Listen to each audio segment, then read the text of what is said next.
इस मूवी की शुरुआत में एक बूढ़ी औरत को दिखाया जाता है जिसका नाम हेल्गा होता है और वह बहुत डरी होती है क्योंकि उसके अपार्टमेंट में एक भयानक कीड़ा घुस गया था। हेल्गा को भूलने की बीमारी होती है जिससे वह हर बात को डायरी में लिख लेती है जिससे वह हर बात को याद रख सके।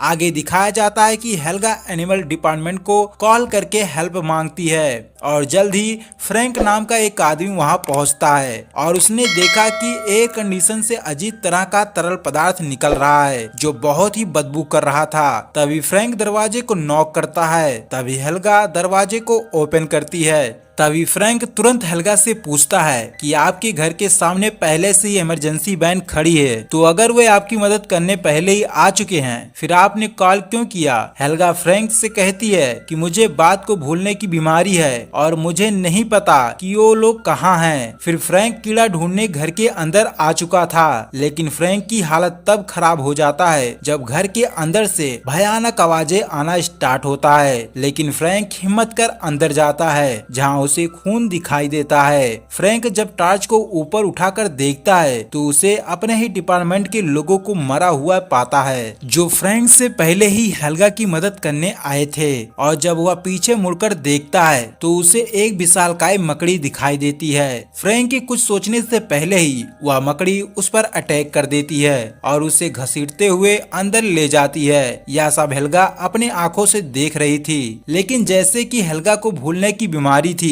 तो वह सब कुछ भूल जाती है और वह फिर से टीवी देखने लगती है और उसे फिर से वही भयानक आवाजें सुनाई देने लगती है। तो वह फिर से तीसरी बार एनिमल डिपार्टमेंट को कॉल किया। फिर यहीं पर यह सीन खत्म हो जाती है और 4 दिन पहले की कहानी पर आ जाती है जहां एक एस्टेरॉयड को दिखाया जाता है जो पृथ्वी की ओर तेजी से बढ़ रहा था और वह एक बिल्डिंग पर आकर गिरता है और उसमें से एक मकड़ी बाहर आती है जो घर हेल्गा की बहन का होता है। फिर आगे दिखाया जाता है कि वह छोटा स्पाइडर एक अपार्टमेंट के विंडो के जरिए घर के अंदर आ जाता है और वहां पर रहने लगता है। तभी एक छोटी बच्ची को दिखाया जाता है जो अपने बचपन की टॉर्च को ढूंढते हुए उस अपार्टमेंट में पहुंचती है। तभी वह उसी मकड़ी को देखती है और उसे पकड़ लेती है। शार्लेट उस मकड़ी के लिए एक अच्छा नाम नेट पर सर्च करने लगती है और फिर उसे एक अच्छा नाम मिल जाता है जो नाम स्टिंग होता है। शार्लेट उसे स्टिंग कहकर बुलाने लगती है। शार्लेट ने स्टिंग को एक ग्लास जार में रखा था और उससे खूब बातें भी करती थी और उसे छोटे छोटे कीड़े मकोड़े उसे खाने के लिए भी दिया करती थी। आगे की सीन में शार्लेट की ग्रैंड माँ को दिखाया जाता है जिन्हें मूवी के पहले सीन में दिखाया गया था। हेल्गा को बीमारी के चलते उसे शार्लेट के साथ उसी अपार्टमेंट में रहना पड़ता था। शार्लेट के डैड एक पेंटर थे जो मूवीज के लिए स्केचेस बनाने का काम करते थे। शार्लेट के डैड एक दिन उसके रूम में जाते हैं जहां उन्हें शार्लेट के बनाए गए स्टिंग के स्केचेस काफी पसंद आते हैं। अगली सुबह जब लोग सब नाश्ता करने में व्यस्त थे तभी उन्हें गंटर के चिल्लाने की आवाज सुनाई देती है। सभी लोग तेजी से उसके पास पहुंचते हैं। वहां पहुंचकर सभी शॉक्ड हो जाते हैं क्योंकि उन लोगों को मरे हुए जानवर की लाश दिखाई पड़ती है जिसे आधा किसी जानवर ने खा लिया था। ये सब देखकर वो एनिमल कंट्रोल को फोन करते हैं तो वही लड़का आता है जिसका नाम फ्रैंक होता है। वह अपार्टमेंट को अच्छे से चेक करता है लेकिन उसे कुछ नहीं मिलता। लेकिन फ्रैंक जब शार्लेट के रूम में पहुंचता है तो उसे एक मकड़ी दिखाई देती है जो फ्रैंक को देखकर तुरंत अटैक करती है जिससे फ्रैंक डर जाता है। शार्लेट यह देखकर समझ नहीं पाती। उसे लगा शायद स्टिंग उसे पसंद करने लगा। यह सब होने के बाद रात का सीन दिखाया जाता है और सभी लोग सो रहे थे। तभी शार्लेट के अपार्टमेंट के नीचे रहने वाली मारिया के कुत्ते का अचानक से भौंकने से मारिया जाग जाती है और वह रूम के बाहर जाती है और तभी हम देखते हैं कि स्टिंग भी किसी तरह से जार से बाहर निकलने में कामयाब हो जाता है। स्टिंग अब मारिया के रूम में चला जाता है जहाँ मारिया मेडिसिन ले रही थी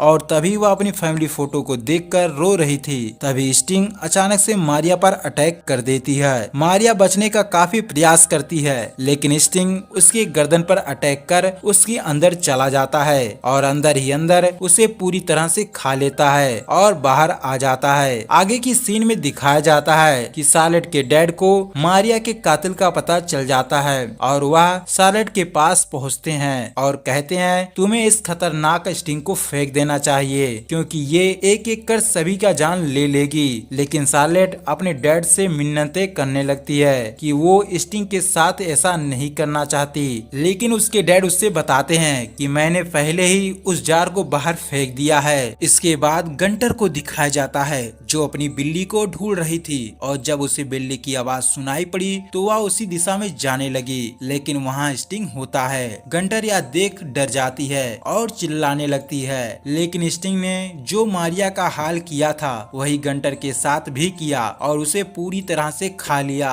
लेकिन सब लोग गंटर की मौत से बेफिक्र अपने अपने कामों में व्यस्त थे। शार्लेट अपने भाई के साथ खेल रही थी और उसके डैड टीवी सही करने में व्यस्त थे, लेकिन जब टीवी ठीक नहीं होता तो शार्लेट के डैड टीवी को तोड़ देते हैं। यह सब देखकर शार्लेट अपने भाई को लेकर वहां से अपने रूम में चली जाती है और म्यूजिक सुनने लगती है। शार्लेट के मॉम डैड किसी बात से लेकर लड़ाई कर रहे थे, तभी वहां वही मकड़ी पहुंच जाती है जो अब बहुत बड़ी हो चुकी थी। इससे पहले शार्लेट के डैड कुछ कर पाते, स्टिंग उससे पहले उन पर हमला कर देती है। दूसरी तरफ शार्लेट के कुत्ते के भौंकने की आवाज आती है जो काफी देर से भौंक रहा था। तब शार्लेट कुत्ते के लिए कुछ खाने के लिए किचन में जाती है। यह देखकर स्टिंग तुरंत शार्लेट के डैड को घसीटकर एक तहखाने में ले जाती है जहां वह अपने शिकार को रखती थी जिसे बाद में खा सके। लेकिन इधर शार्लेट के खाना देने के बाद भी उसका डॉगी भौंकना बंद नहीं कर रहा था। तब शार्लेट को कुछ गड़बड़ महसूस होता है और वह अपने मॉम डैड को ढूंढने लगती है।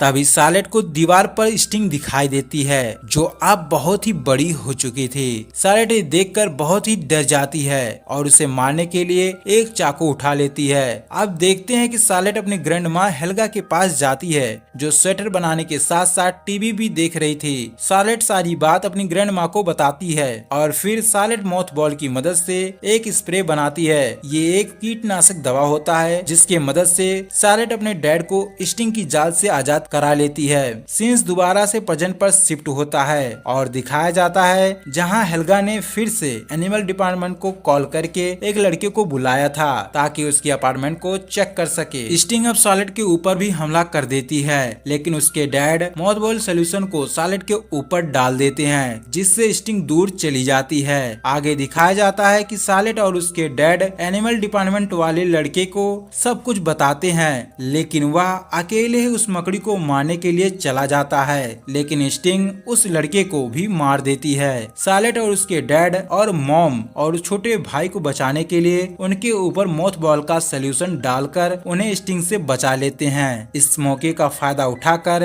स्टिंग शार्लेट के डैड को काट लेती है, लेकिन शार्लेट डोर का बटन दबा देती है जिसके नीचे स्टिंग दबकर मर जाती है। इसके बाद ये मूवी यहीं पर खत्म हो जाता है। दोस्तों, यह मूवी आपको कैसा लगा कमेंट सेक्शन में जरूर